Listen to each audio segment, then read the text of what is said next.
नमस्ते और stockpulsedailynews.com में आपका स्वागत है। वेदांता लिमिटेड की मूल कंपनी वेदांता रिसोर्सेज ने अपने मौजूदा बॉन्ड जारी करने के जरिए सफलतापूर्वक $300 मिलियन जुटाए हैं। ये सितंबर में कंपनी द्वारा $900 मिलियन बॉन्ड जारी करने के बाद हुआ है और ये लिक्विडिटी को प्रभावी ढंग से प्रबंधित करने की इसकी चल रही रणनीति का हिस्सा है। बॉन्ड पेशकश का विवरण। नए बॉन्ड वेदांता की सहायक company Vedanta resources finance 2 PLC के जरिए 9.99% की उपज पर जारी किए गए। निवेशकों की मांग मजबूत थी। ऑर्डर $500 मिलियन से ज्यादा थे, जो ओवरसब्सक्रिप्शन और कंपनी में विश्वास को दर्शाता है। उल्लेखनीय रूप से 67% बॉन्ड एशिया प्रशांत क्षेत्र के निवेशकों को आवंटित किए गए थे। आय का उपयोग। वेदांता 2028 में देय मौजूदा बॉन्ड के $608 मिलियन का अग्रिम भुगतान करने के लिए फंड का उपयोग करने की योजना बना रहा है, जिस पर 13.875% की उच्च ब्याज दर है।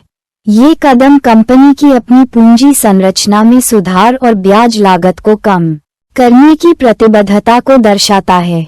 बाजार स्वागत और निवेशक विश्वास।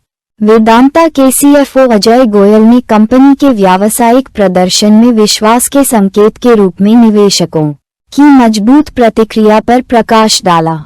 2 वर्षों में अपने पहले बॉन्ड जारी करने के बाद इस टैप इश्यू की सफलता कंपनी के बैलेंस शीट को कम करने पर रणनीतिक ध्यान केंद्रित करने को रेखांकित करती है। रेटिंग और भविष्य का दृष्टिकोण। हालांकि बॉन्ड जारी करने को अच्छी प्रतिक्रिया मिली, लेकिन इसे S&P ग्लोबल रेटिंग्स द्वारा CCC जोड़ रेटिंग दी गई है, जो उच्च निवेश जोखिम को दर्शाता है। फिर भी वेदांता प्रभावी ऋण प्रबंधन के माध्यम से सतत विकास, वित्तीय स्थिरता और निवेशकों का विश्वास बनाए रखने पर केंद्रित है। निष्कर्ष।